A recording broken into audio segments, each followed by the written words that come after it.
Have you forgotten that you're living rent-free thanks to your husband? Sneers my sister-in-law. I don't need your input. Show me my room now. She just got divorced and moved into our house. My husband inviting her over, what a terrible decision. I'm going to make this self-centered duo pay for this. My name is Sophia. I've been living with my husband since we got married. My husband Sam is an engineer, and since he can work from home, we moved to a small town near my childhood home after we got married. Life in the countryside has its inconveniences, but the people are kind, and the environment is nice and comfortable.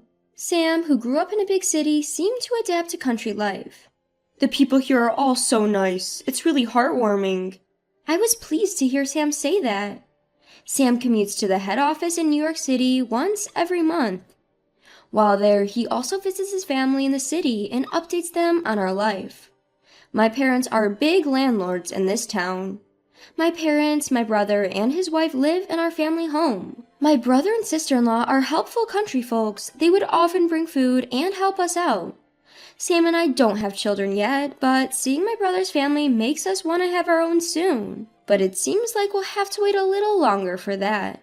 Sam and I had a peaceful life, but there were things we disagreed on. One of them was about having children.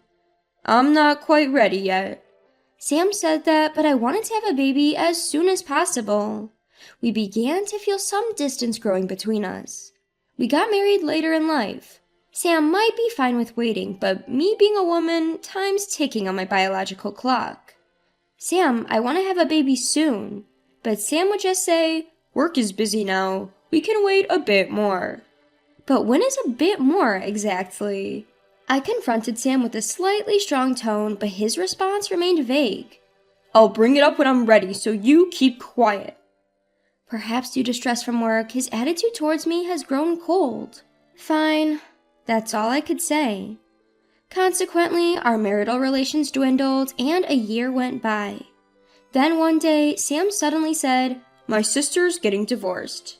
I recalled that his sister had been married for around 2 years and lived in New York. But for him to bring up his sister's divorce so casually, I wondered why. That's why she'll be moving into our house.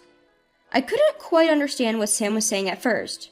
Wait, what do you mean? With a baffled look, Sam clarified, my sister's getting divorced, so she's moving into our house. She'll be moving in next week, so be ready. Apparently, things had already been decided without my input. Don't just make decisions on your own. Despite my protest, Sam remained undeterred. What? She's my sister. She's practically your family too. I thought you'd be more accepting. You're much more cold-hearted than I thought. Sam started berating me. What's with that attitude? I'm just saying it's wrong to decide things on your own. I desperately resisted, but Sam gave me a scornful look. At the beginning of our marriage, Sam was not such an arrogant person. I guess living leisurely in this countryside and being adored by everyone, he must have gotten carried away. I had noticed the change subtly, but I couldn't bring myself to confront him directly. But I never expected him to become so self-centered. I can't live with your sister. Please ask her to reconsider this. I firmly stood my ground and headed to my room, but Sam snapped back. Don't you dare say you can't live with my sister. I won't accept that. He grabbed me by the arm and yelled. To be honest, I never liked his sister Emily.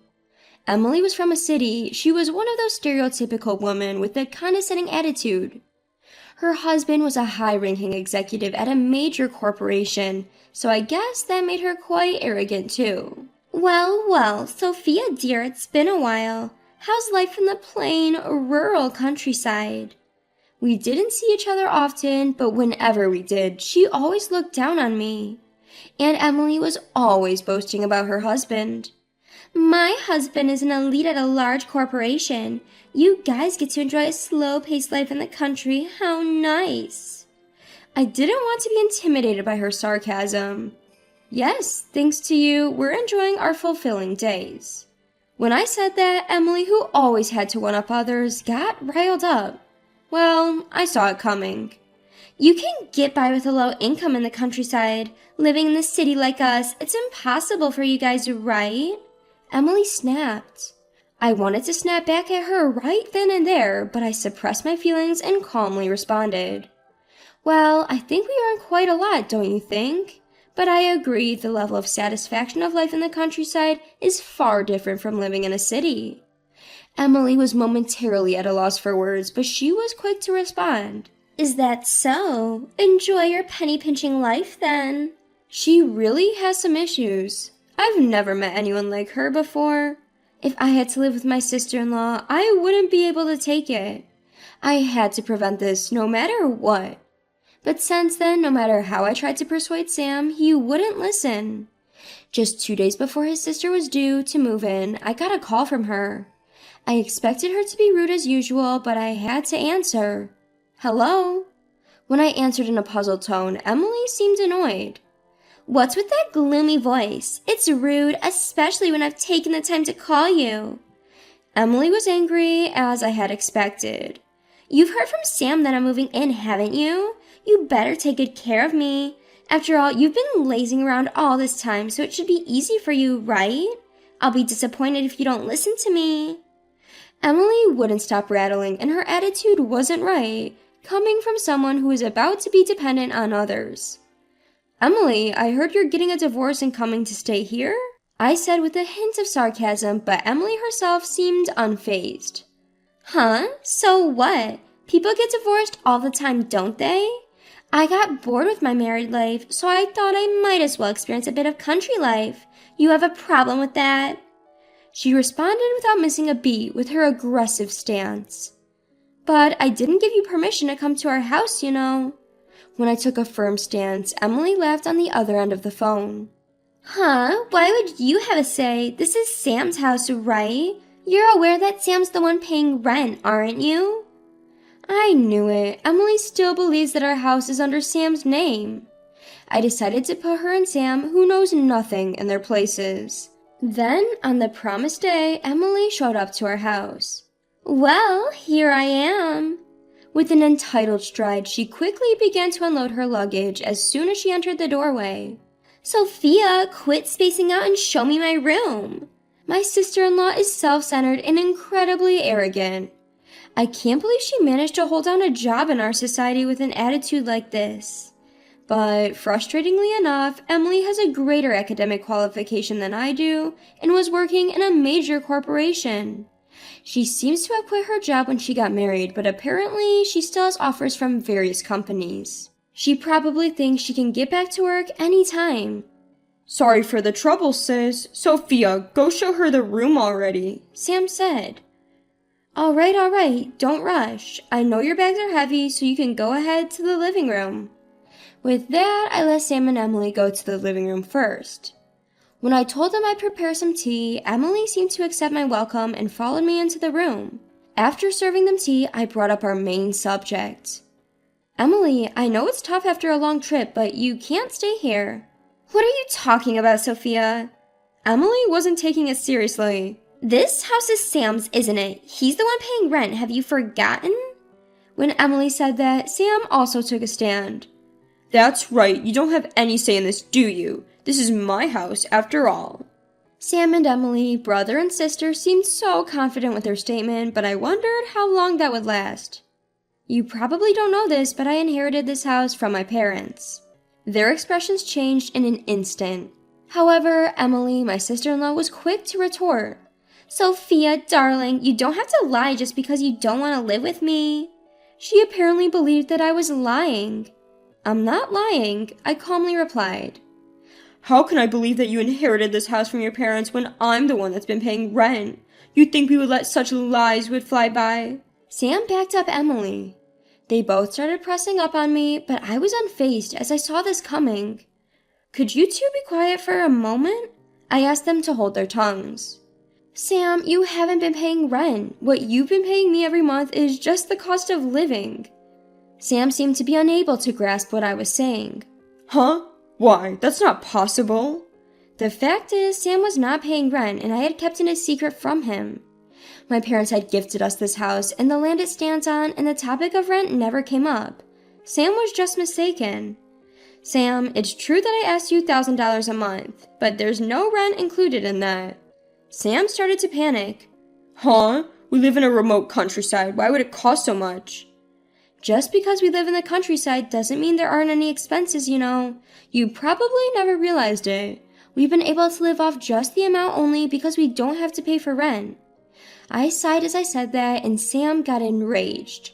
That's your fault for not saying so, but there's no reason for you to refuse to live with Emily. Sam stubbornly kept arguing. It's no use. I had no choice but to bring out the documents. Look at this. The owner of this house is me. Do you see it? You pretty much left all the paperwork for moving to me, didn't you? You didn't even bother to check whose name the house was signed under, and you just assumed on your own that the money you gave me each month included rent, didn't you? Upon hearing my assertive tone, Sam was left speechless. But how? The documents clearly listed my name. So it's about time you kick your sister out. However, Emily was quick to fight back. What on earth are you talking about? I don't care if you inherited this house from your parents or whatever. I'm your family too, you know. I've never met a woman as cold-hearted as you. While observing Emily's rattling with a cold gaze, I said, When did I ever consider you my family? Emily, you've always belittled me, calling me a hick or accusing me of being overly dependent on Sam. You never even expressed me a hint of gratitude for letting you stay here. Do you really think I would want someone like you in my house? I took out all my pent-up anger on her. Emily finally seemed to understand her place. Turning back to Sam, I reiterated. Sam, you understand that this house is mine, right? Upon hearing this, Sam trembled with rage. This isn't fair. You should have told us before Emily moved in. Why are you saying all this now? You two were making all sorts of decisions without consulting me, right? So I did just the same. Any problem with that? With this self-centered pair of siblings, I had to hit them hard with the reality. The one who seemed most flustered by this reveal was Emily. Sam, what are we going to do? I'll have nowhere to live at this rate. It appears that since her divorce, Emily had left her previous residence and no longer had a home to return to in New York. Why don't you just go to your parents' place? She doesn't even have to be at my house. That's what I thought, but it seemed they had their own circumstances. My parents are already set to move into a retirement home. It seemed they had sold off their family home completely, which is why she wanted to move into her brother's place, but I'm not letting that happen. That's not my headache, so please leave. If you still want Emily to stay here, Sam, you should leave too. What? He should have seen it coming. After all, this is my house. Even while Sam was hopelessly looking down, Emily continued to yell at him. It's your fault. If I get kicked out, I'll have nowhere to go because you didn't have things in order. I know, so shut up. Sam finally snapped at Emily, and the two started to argue fiercely. They were a truly bothersome pair. Can you two keep it down? You're disturbing the neighbors. When I urged them both to leave, Sam clung on. Sophia, I got it. I'll kick Emily out. Just let me stay here. What? Wait a minute, Sam. What are you talking about? Emily was taken aback. Ignoring Emily, Sam forcefully sent her away. Sam was now begging me on his knees while I looked down at him confidently. You think begging will make me forgive you? I'm really sorry. I am. I had no intention of forgiving Sam. My discontent with Sam wasn't just over Emily. You know, you've never really been here for me, have you? Sam averted his eyes. You're always too busy with work. You never even make time to talk things out with me. I can't keep up this marriage anymore. With that, I handed Sam the signed divorce papers. Wait, just give me a chance to think this over.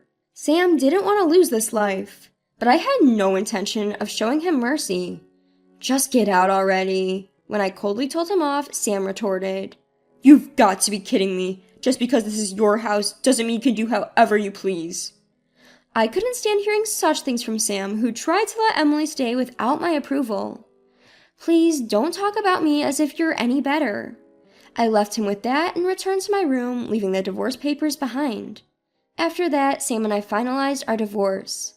According to a mutual acquaintance, Sam and Emily returned to New York, but they seem to be having a tough time.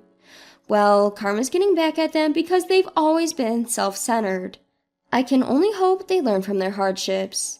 As for me, I'm here enjoying a fulfilling life in my rural home.